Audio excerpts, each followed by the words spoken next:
Peace and love. Ebony Q here.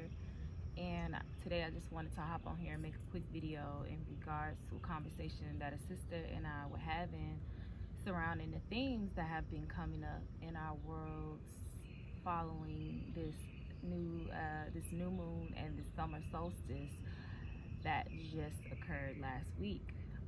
And the theme has been around worthiness, self-love, and self-worth and worthiness. And a really good point that was downloaded was in terms of our tendency to what we consider give it all away.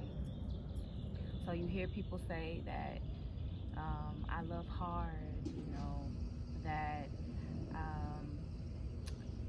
I'll give them the world and I don't get that in return. And so moving into a space where we understand that we have to love ourselves and that love is abundant and love is bountiful and love is everything. It's all around us, ever flowing, ever pouring. So when we move from a space of feeling as though we don't receive what it is that we need, but yet we give so much, we have to be open to realize that, are we really allowing ourselves to receive? Do we feel like we are worthy of the love that we are so eager and so willing to give to those around us? Because love is always around us. And if you're giving it all away, if you're giving all your love away, and your cup is not being refilled, replenished, and not saying by the person we feel like it should be, but we should always be filled with love, because we are filled with the love of God, or the love of the Most High, or the love of Source.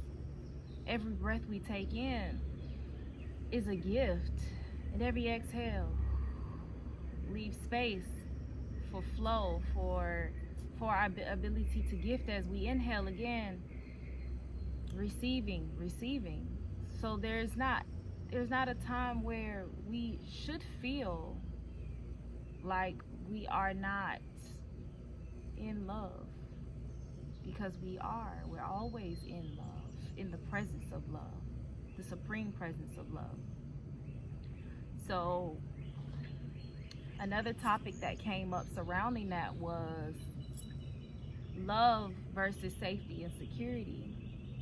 And what many of us were taught to define as love actually isn't resonating in the heart chakra, which is our center of unconditional love, but a resonance of the root chakra, which is our safety and our security.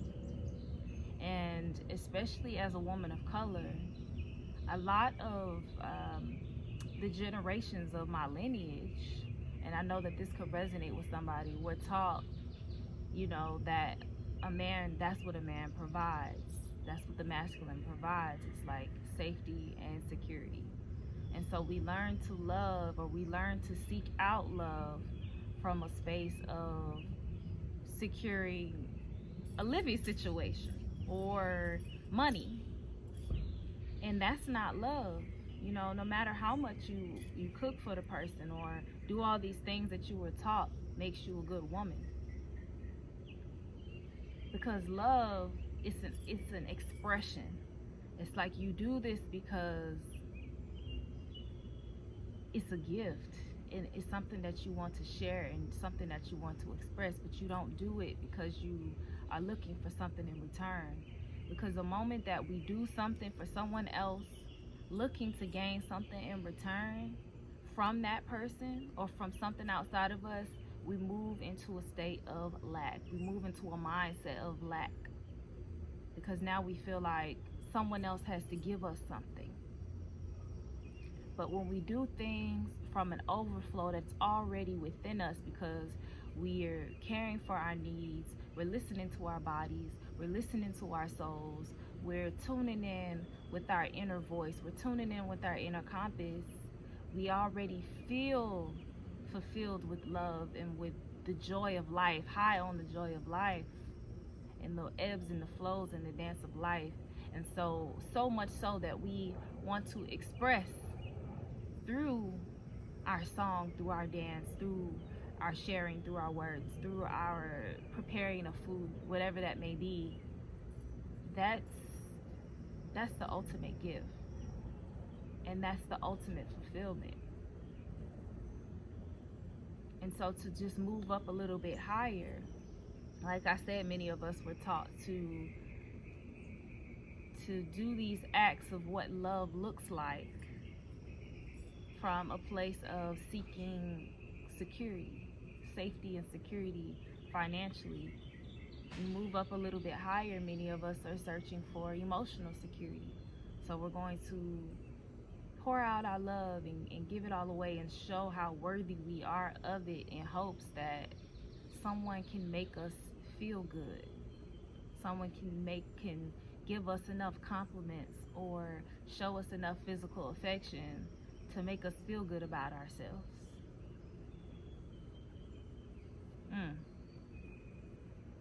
Been there.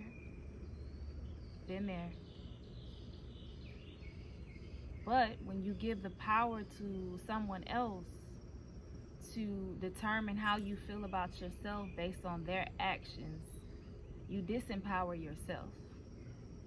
You disempower your ability to cultivate and nourish yourself.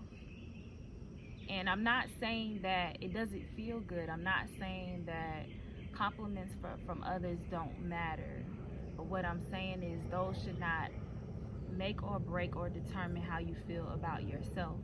That's just an expression of the way that you are already feeling about yourself, an aspect of yourself, a reflection of you realizing that, seeing you, and seeing themselves in return, because at the end of the day, we're all divine reflections of one another. Different aspects, lower or higher, positive or negative.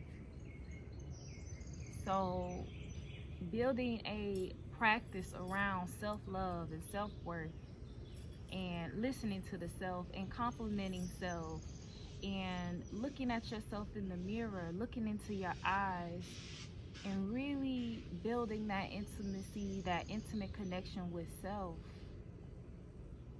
is where it begins.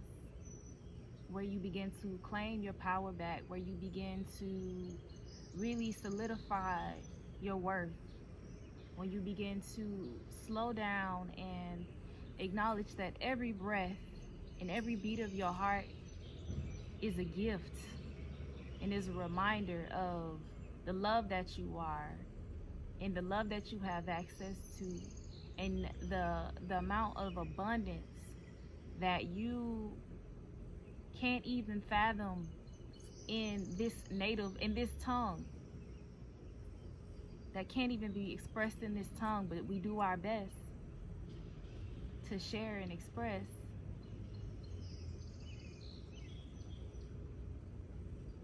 Then that's real love.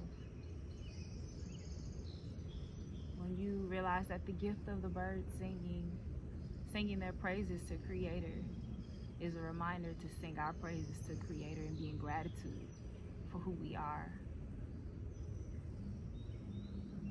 You know, all of these things. When you realize that the greenery around you is a reminder of your heart, and that the trees is a reminder of your growth and your path. When you become really present with this now moment, that's when you can really walk your path in your power. So that's all I have. I feel whole, I feel complete. Definitely like and share this video with anyone you feel may need to hear this, or this may be beneficial or helpful to along their journey. And subscribe to my channel and stay tuned for more.